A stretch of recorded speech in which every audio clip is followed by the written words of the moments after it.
И спас волк воинов, и дал им силу свою и новое имя.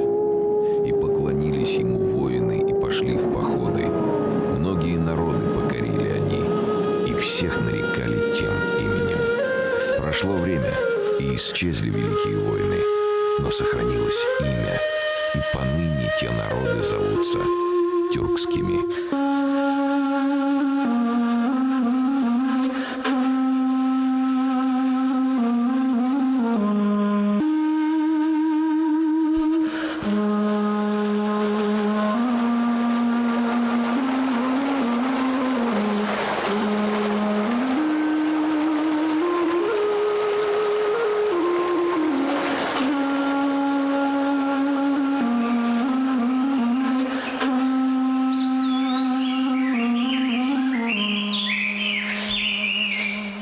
Вот он, почти готовый курай. Каждый год в начале лета Рамиль отправляется в лес, примечает места, где растет курай, по-научному уральский реброплодник.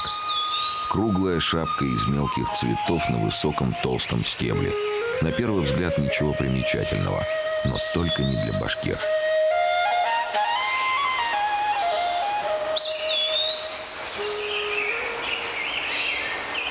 Это растение отличается тем, что у него нет перегородок, как у других растений зонтичных. И идеально подходит для музыкальных инструментов. Но растет он только на Южном Урале. Больше на земном шаре больше не растет. Осенью Рамиль вернется на это место, чтобы собрать уже сухие стебли курая. Из них он сделает музыкальный символ Башкирии – курай.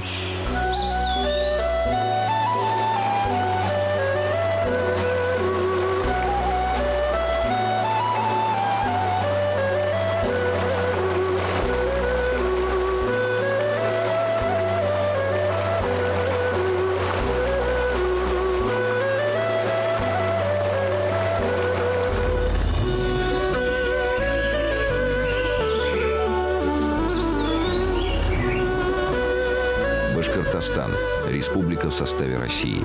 Находится она на юге Урала, на границе Европы и Азии. Коренные жители – башкиры. Это древнейший народ. О племенах, из которых он формировался, писал еще Геродот. А термин «башкиры» в X веке упоминает в своих записях арабский путешественник Ибн Фадлан. Вообще же люди в этих местах стали селиться с незапамятных времен. Есть стоянки железной эпохи. Бесценные находки хранятся в сердце Урала, Каповой пещере Шульган-Таш.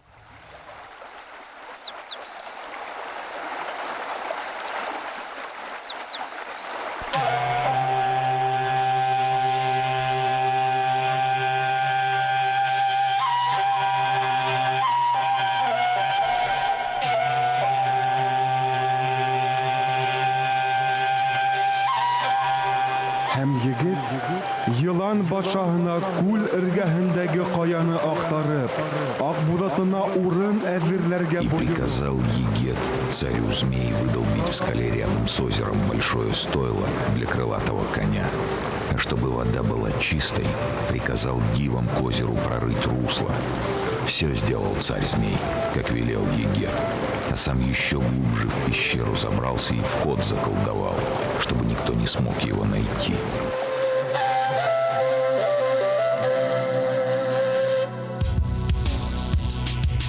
Капова пещера и есть легендарное стойло крылатого коня Акбузата из башкирских легенд. Огромный грот в скале, озеро перед входом неизвестной глубины, подземная река, питающая его, и ручей, выходящий из него. Внутри темные лабиринты. Ученые предполагают, что пещере не то 3, не то 4 миллиона лет. Народ поселил в нее темные силы, а вот предки башкир в свободное время соревновались здесь в художественном искусстве.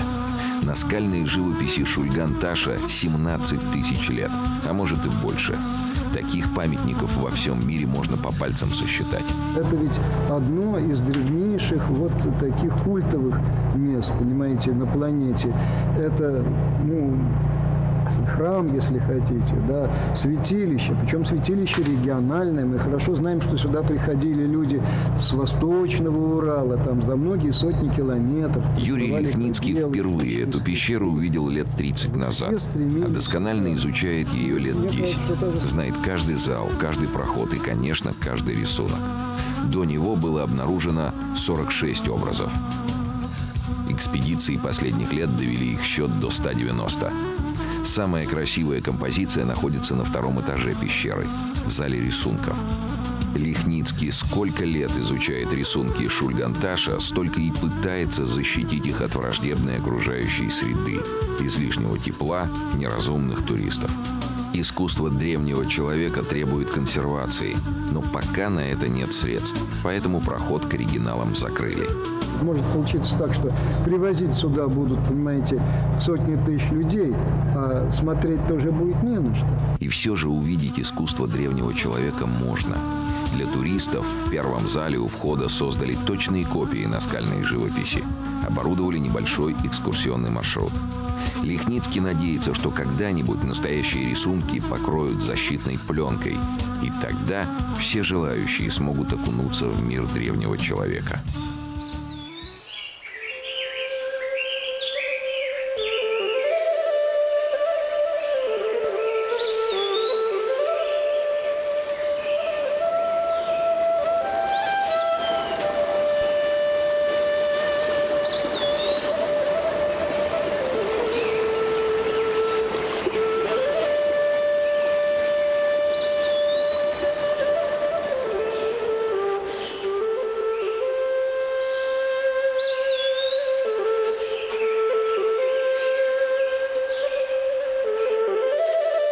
Һәм кеше аяк басмаган ергә үз бәхетләрен эзләп сыгып киткәннәр.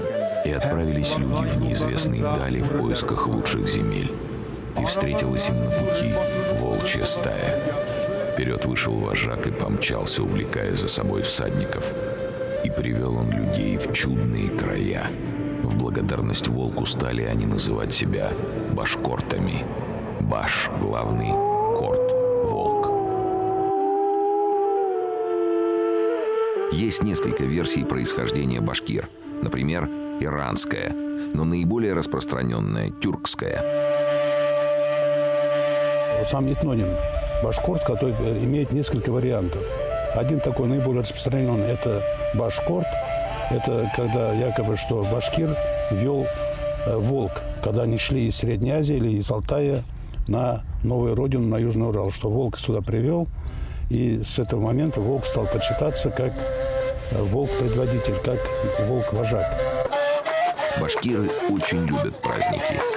И если в каком-то дворе зазвучал курай, туда обязательно придут все соседи. Обряд именоречения. Мулла трижды шепчет на ухо ребенку имя.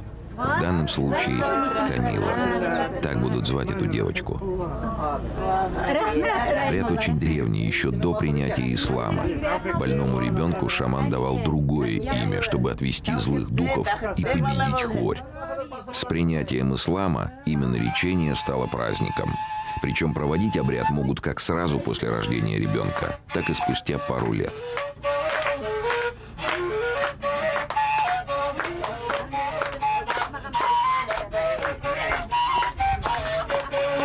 После праздника имя девочки занесут в родовое шежере. Камилла из рода Бикметовых. Когда придет пора выдавать девушку замуж, родители внимательно будут изучать шежере ее избранника. Шежере – это родословная. Каждый башкир знает 7 колен своего рода. Это древнее правило в старину помогало определять границы родовых земель, избегать смешения родственной крови. В советские времена традиция составлять шежере была забыта. Сегодня она вновь возрождается. Как любой человек без фамилии, человек, не знающий своих родителей, своего отца, свою мать, это уже не человек, это уже потерянный человек, как говорится, манкурт, как у нас называют. И поэтому каждый народ, не знающий своих корней, это тоже уже народ, он уже будет списан с истории. И поэтому каждый народ должен знать своих предков, должен знать своих исторических предков. И поэтому сейчас возрождаются традиции составления шежере до 6-7 поколения и так далее. И знание истории, это усиливает каждого народа. Это облагораживает каждый народ. Вот это сад, куда мы бегали в большую переменку. Рауф – один из родственников маленькой Камилы. Это лучший составитель шежере в Башкортостане. Он собрал документальные сведения о 3013 родственников, проживавших с 1625 года. Сначала он расспрашивал родню, но быстро понял – это неверный путь. Нужно искать документы, и отправился в архивы. Самое первое впечатление, которое я получил от посещения архивов, это очень сложные, труднопередаваемые ощущения, когда открываешь папку, которую никто до тебя в течение 200 лет не открывал. И еще интересно, когда вот в этой папке я в одной из папок нашел цветочек засушенный, который положил туда, скорее всего, писарь, который заполнял этот документ. После нескольких лет работы в одиночку Рауф выяснил, что историей его рода интересуются два дальних родственника – Мират и Ирик. Уже вместе они и составили, если не самое большое, то уж точно самое достоверное шежере. На республиканском конкурсе генеалогическое древо их рода признали самым лучшим. Чем больше наши молодые люди будут знать о своих предках, тем легче, может быть, значит, заниматься родителям в вопросах нравственных. Потому что, греха нечего таить, что люди старшего поколения, тем более люди далеких предков, они в смысле приверженности добру, справедливости, я могу с уверенностью сказать, намного выше, чем сегодняшнее время. И чем больше они будут знать о них, тем легче будет родителям их воспитывать. В деревне Новокурманово собралось около 100 представителей рода Бикметовых. Они открывают памятный камень в честь их предка, известного башкирского деятеля XIX века Давлетши Бикметова. Он являлся одним из, популярных по картошке. Ближе, да. И вот это неспроста. В этом поле рядом с камнем растет ее любимый картофель. Вот я приехал и был рад, что Салимьян посадил здесь картошку, а мы привезли камень. В деревне живут правнучка Давлетши и правнук, которому 93 года. Аллах, потому что так...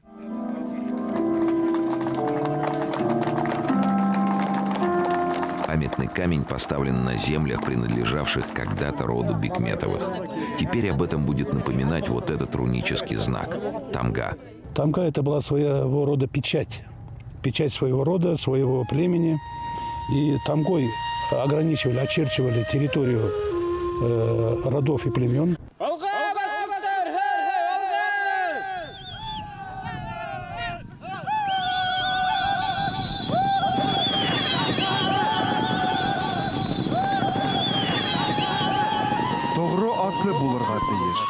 У каждого егета должны быть курай и верный конь. В полночь воды озера расходятся, и из них появляется табун тулпаров, один лучше другого. За ними следуют белые кобылицы, а последним из воды выходит крылатый Акбузат. Нет на свете сильнее и отважнее этого коня. Могучий, как ветер, в мгновение ока через горы переносит. Не всякому егету покорится он, лишь достойному.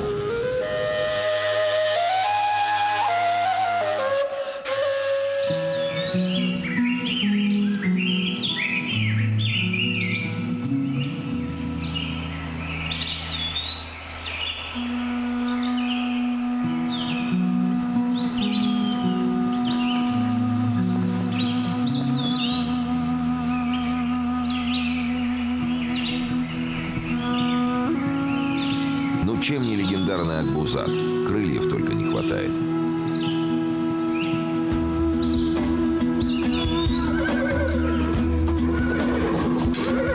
Это не спрей возмущает орлика.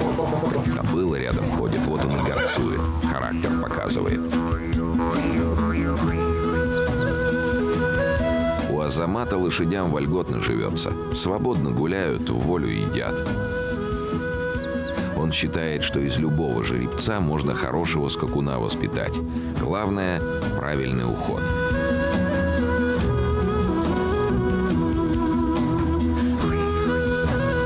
Орлик, ну, как брат.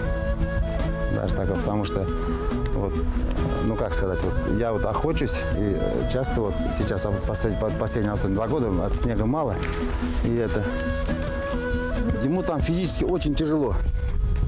Вот меня таскать, там, он тащит свой овес, в общем, ну, оружие, естественно, одежду зимой, и вот, ему тяжело, мне его жалко,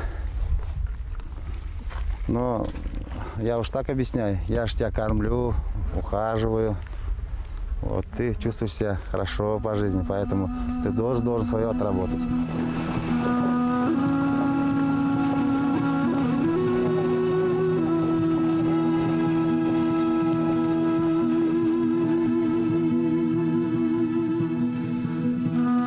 Я когда вот первый раз сел на лошадь, я не помню, поэтому такого, так, ну, возможно, даже упал.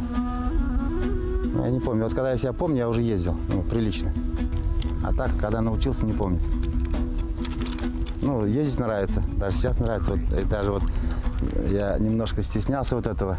Вот садишься на лошадь, особенно первый, вообще и сейчас тоже, и вспоминается тот восторг, когда вот я, ну, в 5, 7, 10 лет садился на лошадь, вот это вспоминается, и такое, ну, приятное чувство. Такой детский восторг. Немножко себя так, ну, стесняешься так. Вроде как так, вроде большой дядя, скоро дедушка, а восторгаешься как ребенок, так сам себе говоришь, а сам едешь дальше.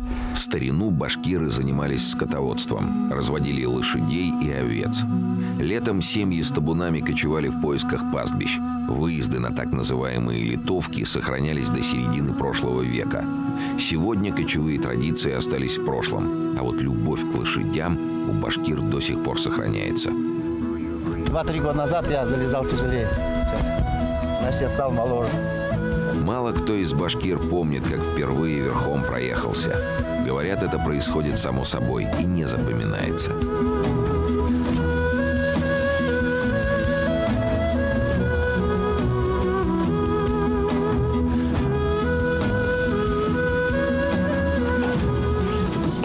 Дедушке Исмагилу 89 лет. Это по земле ему трудно ходить. Да и по-молодецки на лошадь уже не вскочить. Зато верхом лет 40 долой. Хоть сейчас в дальний поход и седла не надо. За всю жизнь ни один конь не смог его сбросить. Любой молодняк он обучал.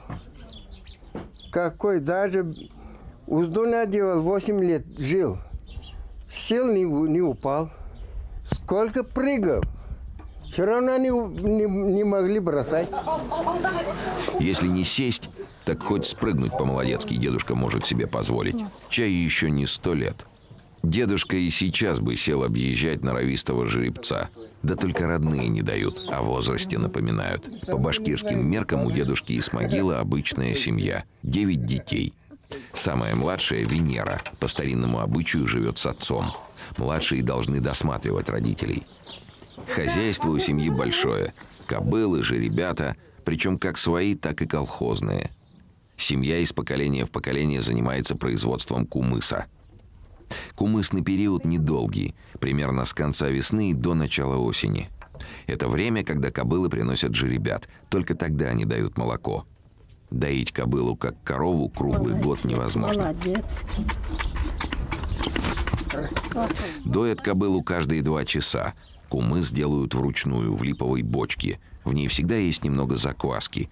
Ее рецепт каждая хозяйка держит в секрете, потому что именно от закваски зависит вкус напитка. В бочку в течение дня подливают молоко и каждый раз взбивают деревянным верхушком. Так делали сотни лет назад прадеды, и лучшего способа сделать кумыс вряд ли человечество придумает.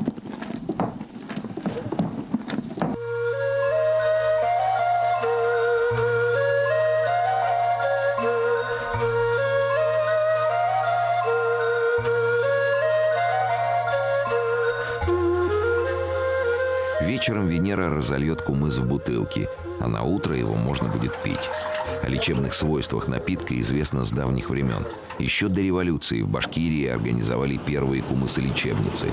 Поправить здоровье на Урал приезжали все известные личности. Кумыс бывает 3 степеней выдержки. Однодневный, легкий, это для детей, 2-дневный для всех, а самый крепкий, 3-дневный напиток мужчин. Получился хороший или нет? Попробуй-ка. О, хороший. Хороший, да? Хороший. Почти в каждой деревенской семье есть хотя бы один долгожитель.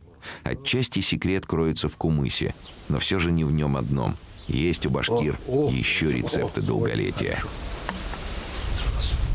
Вон, ты тоже попробуй.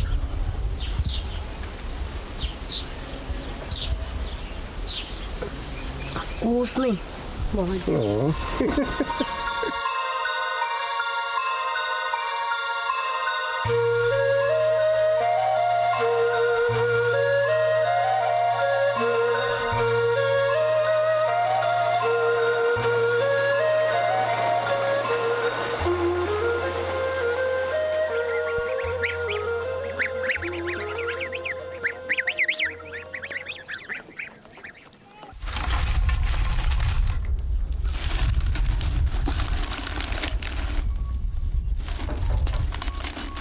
Огонь, чугун, береста и сметана. Все, что нужно для приготовления чудодейственного снадобья, которое от многих недугов лечит. Рецепт прост. Чугунок наполняется очищенной берестой, закрывается крышкой и на огонь. Минут на 30-40.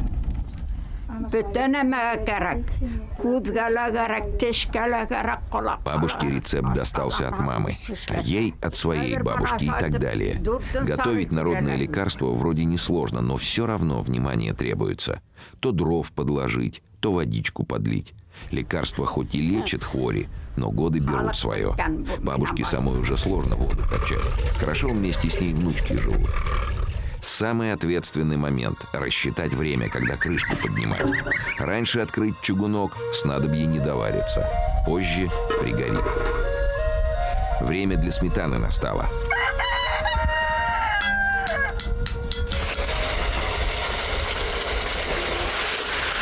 Пару ложек, все хорошо перемешивается, предварительная дегустация.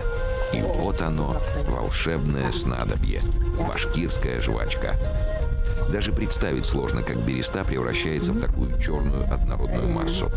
Во вкусе присутствует и сливочное масло, и дымок, и нефтяное послевкусие. Да, о, вкусно. Ой, молодец. Бабушка прописывает жвачку после каждого приема пищи, даже после чая, к которому в Башкирии всегда подают мед. Дело в том, что пчеловодство – традиционное для башкир занятие. И башкирский мед с давних пор и по сей день славится на всю Россию. Во дворе каждого дома обязательно стоят ульи, не меньше 10. Когда-то мед значился первым в списке выплаты ясака. Правда, в те времена были не улья, а борти, и пчеловоды назывались бортниками.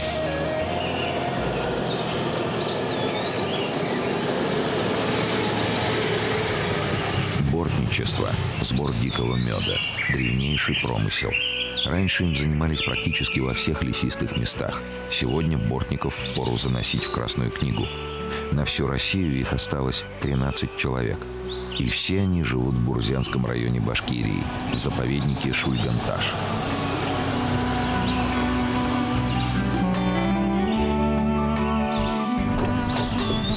Бортники как проводники в прошлое.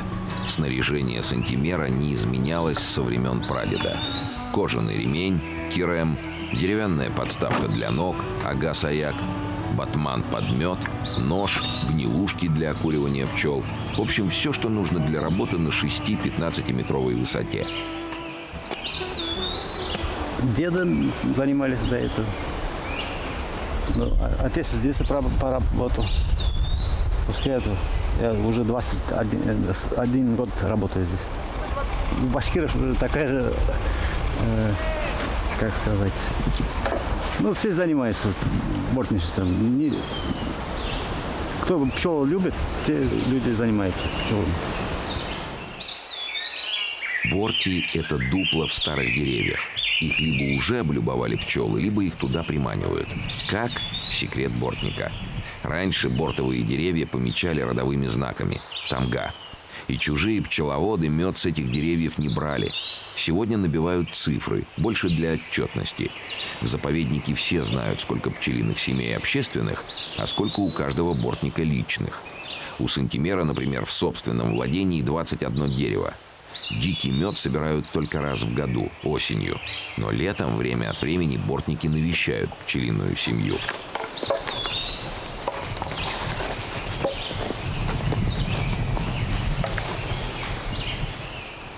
Первые метры бортник поднимается по дереву без страховки. Лишь на середине пути набрасывает ремень. Но внизу обязательно помощник стоит. Подает, принимает, а в старину еще и свидетельствовал, что бортник со своего дерева мед брал. Вход в дупло преграждает деревянная палка. Тукмак называется. Это защита от медведя, тоже дедовский способ. Косолапый пытается отодвинуть палку, а она возвращается и бьет его. Говорят, эффективно. Из пчелиных вредителей самые опасные, помимо медведя, куница и муравьи. Куница оставляет после себя неприятный запах, и пчелы больше не селятся в этом дупле. А от муравьев спасения нет. Дорогу проложили, значит, весь мед вынесут.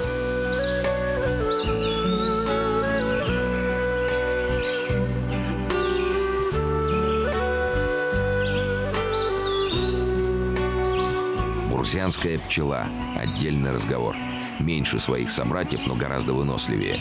Морозоустойчивая, она может собирать нектар даже в дождливую и холодную погоду. За год пчелиная семья приносит около 5 килограммов меда. Но иногда может дать и 12. С колодки срезают часть соты, а часть оставляют для пропитания пчел. Дикий мед невозможно качать общеизвестным способом, потому что в дупле нет рамки. Так что дикий мед перемешивается с воском, пергой, пыльцой. Вкус очень насыщенный, с дымным ароматом. Попробовать уникальный мед можно только в Башкирии, в заповеднике Шульганташ.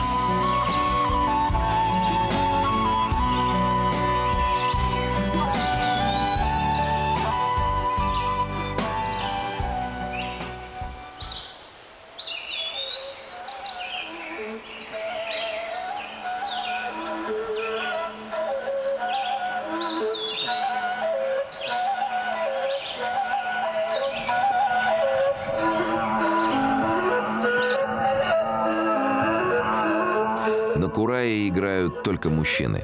Женщине в старину было запрещено даже дотрагиваться до этого инструмента. Так что ей оставалось лишь слушать песни курая.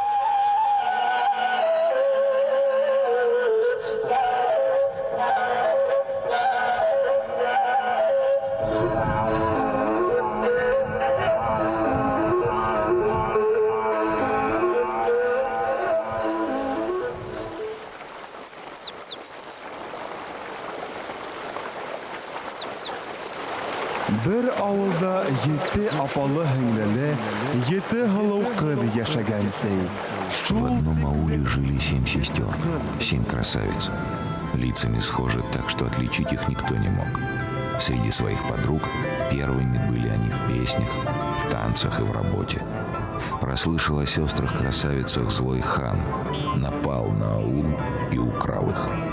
Хотел сделать своими наложницами, но красавицы сбежали. Разъяренный хан пустился в погоню и настиг сестер у самого обрыва. У красавиц не осталось выбора. Взявшись за руки, они сбросились со скалы. Печальную историю народ превратил в танец 7 красавиц.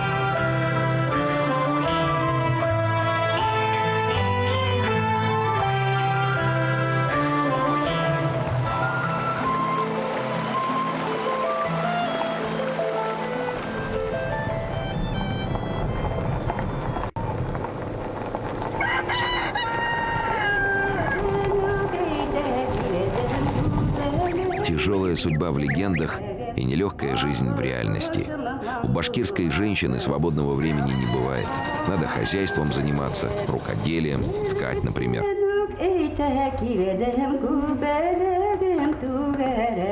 Ткацкий цех в Саид-Бабе действует всего полгода. Когда кризис грянул, работы в деревне совсем не стало. Вот тогда на совете и придумали возродить древнее ремесло. В Доме культуры поставили станки и пригласили желающих обучаться ткачеству. Женщин пришло много, но сертификат от мастера получили лишь 5. Сегодня новоявленные мастерицы ткут дорожки, небольшие ковры. В основном туристам продают и на праздничные ярмарки вывозят. Пока цех доход не приносит, но все впереди. Слава о деревенских ткачихах уже разлетелась по республике. Учителем мастериц была единственная в районе ткачиха Рабиба Апай. Сама-то с детства рукодельница. Сначала шить и вышивать научилась, а потом и за ткацкий станок села. Магазиндарда әйбер бітті, қайдантыр юннер табырға керек, шан мен иптәшім менен станок, бала туғы станок эшләнек, шан эшкә тотынып алып кеттім, мен 93 елдардан, инде үден беш үтіне эшлей башлаган. Рабиба Апай любит надевать национальный костюм. Он красивый. Сама шила по всем правилам. Вот головной убор, кашмаух или накосник. Другой элемент костюма – сакал или нагрудник. Когда-то на нем все богатство семьи было. На нагруднике Рабибы Апай самое ценное – это военные трофеи и медали. Пока на выставку не приехала и не догадывалась, что ее любимое занятие ткачество считается забытым ремеслом. В деревне самотканные ковры всегда в домах висели. Да и сегодня обязательно молодым на свадьбу дарят.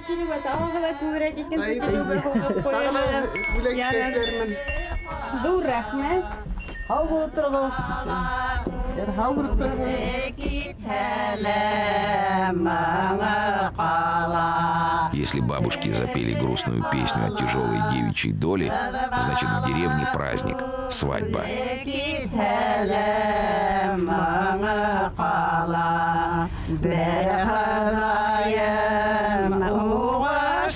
А грустные песни – это воспоминания о былых традициях. В старину девушка после замужества, как правило, больше не встречалась с родителями. Муж увозил ее в стоянку своей родни, и она уже не имела права уходить далеко от юрты.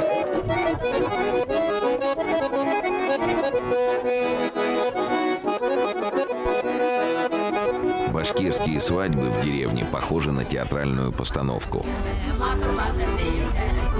Национальные костюмы, древние обряды – все соблюдается. Например, невесту из родительского дома везут через все село на телеге вместе со всем приданным, чтобы видели, богата она или бедна. Следом родня невесты – поддержка.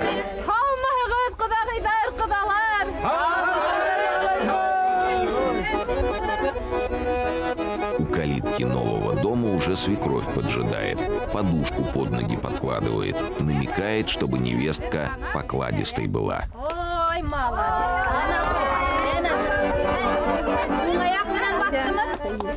Мед и кумыс молодым преподносит, чтобы жизнь у них сладкой была, но в дом не ведет, пока приданное не проверит.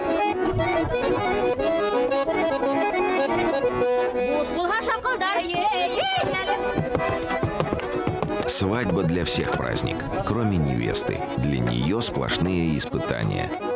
Первым делом ее на кухню ссылают. Чак-чак печь. Чак-чак – традиционное сладкое блюдо тюркских народов. Но у каждого из них лакомство имеет свое отличие. Так у башкир палочки толще, чем у татар.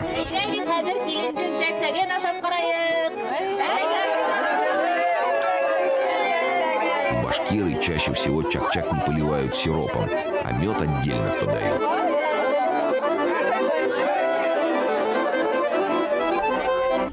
Время чай пить. Да самовар пуст. Свекровь снаряжает невестку на другой конец села за родниковой водой.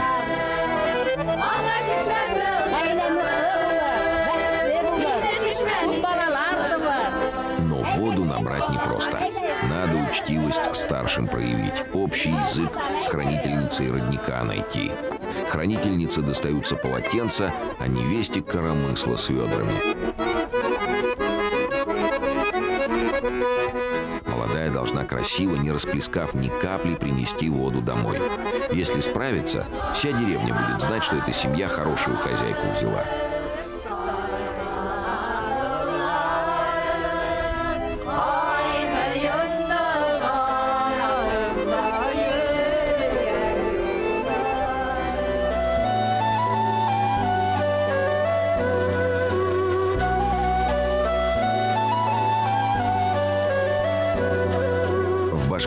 каждый мужчина умеет играть на курае, но растение нынче редко встречается, и, естественно, на всех его не хватает. Чтобы обеспечить музыкантов инструментами, мастера еще в середине прошлого века придумали деревянные кураи.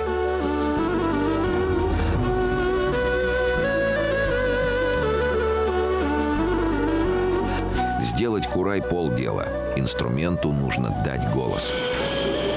Чтобы курай красиво звучал, надо правильно расположить отверстия на нем. На классическом инструменте их 5. 4 с верхней стороны и 1 с обратной. Второй ответственный момент – размеры отверстий. От этого зависит тональность инструмента. У Рамиля есть шаблоны под каждую тональность. В свое время он их сделал вместе с другом, известным музыкантом Робертом Юлдашевым.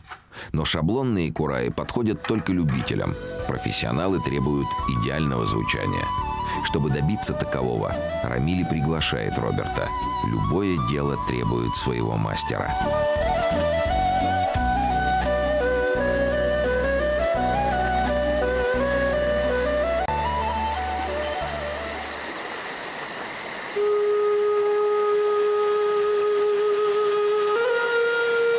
Усакка түкерергә курккандар.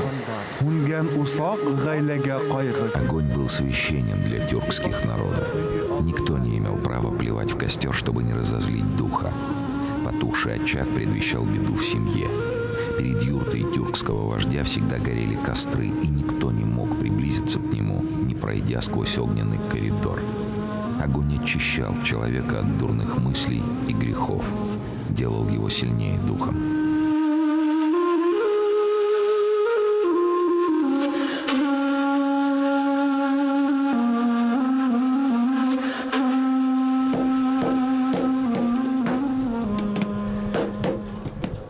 Фарах, кузнец-самоучка.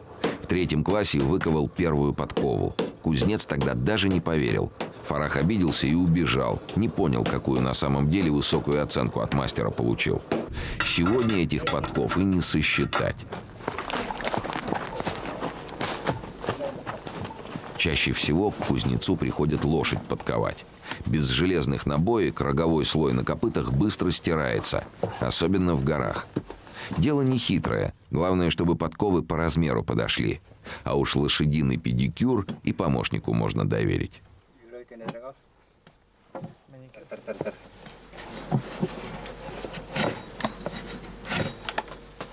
Смена подковы безболезненная для лошади процедура. До чувствительной зоны сантиметров 10. Двор Фараха – это не только кузница, это мастерская шорника. Он может лошадь с копыт до макушки нарядить. Упряжь, уздечки, телеги, седла. Кстати, за первое седло до сих пор не стыдно. Он его более 30 лет назад смастерил.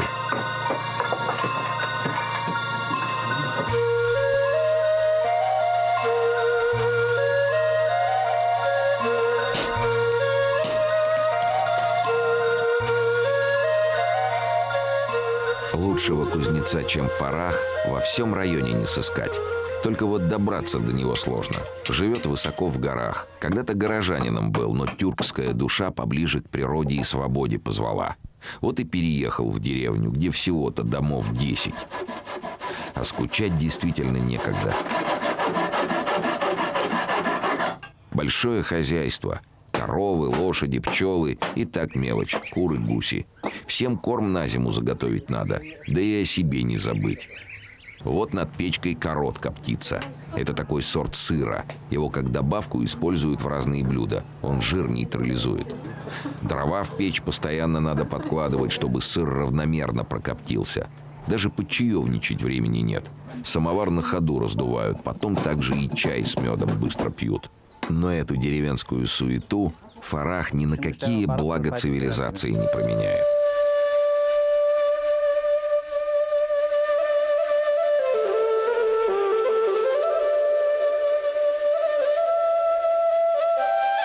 Уралда күп кабиләләр юллары тоташкан.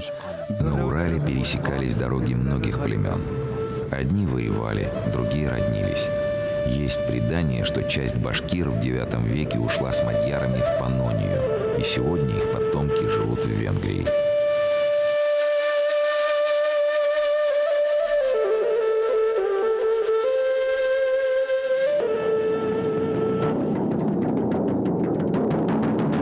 тюркская деревушка Бугац. Тихую европейскую жизнь буквально взрывают боевые кличи кочевников. Раз в год со всего мира сюда съезжаются представители тюркских народов, превращая Бугац в стоянку кочевников.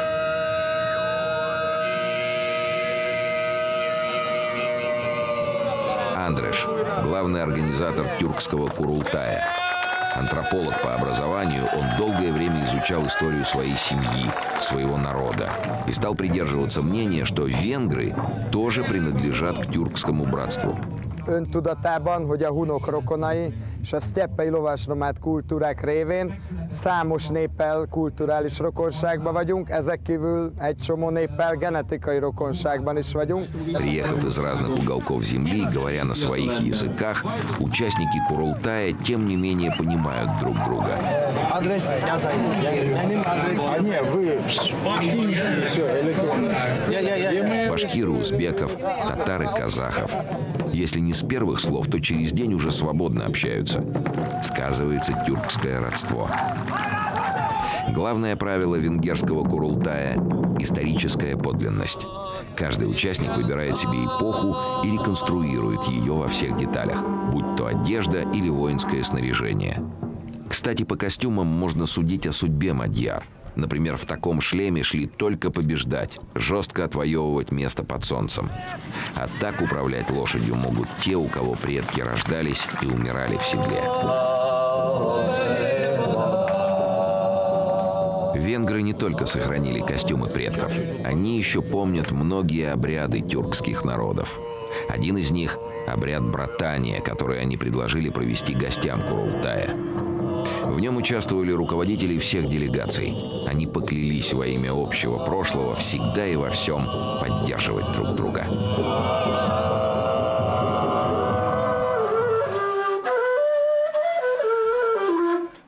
Роберт Юлдашев, известный кураист не только в России, но и за рубежом.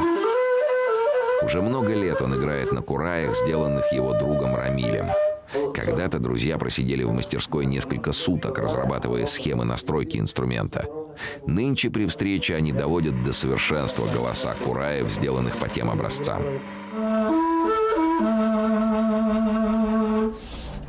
Вообще, чтобы максимально хорошо настроить инструмент, нужно бы вот 2 дня здесь отдохнуть, в бане помыться, вот среди гор погулять, кумыс попить, да, потом вот это слух после городской суеты он начинает обостряться, поэтому.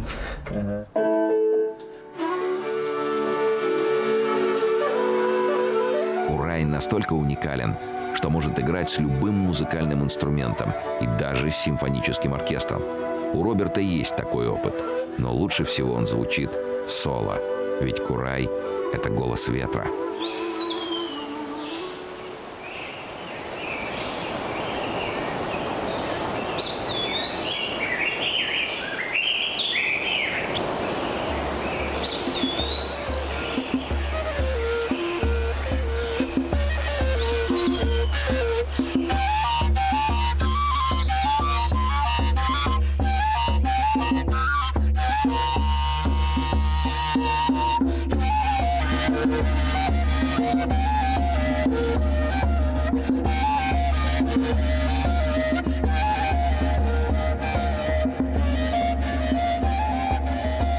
Я думаю, магия, она в том, что просто это создал Бог. Этот тростник вырос из земли. Он впитал в себя любовь солнца, любовь земли, и просто из него льется радость Бога.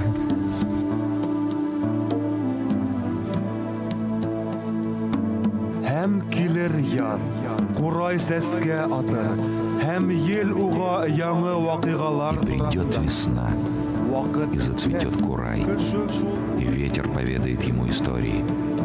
Настанет час, и человек сорвет курай, и заиграет на нем, и услышит голос ветра.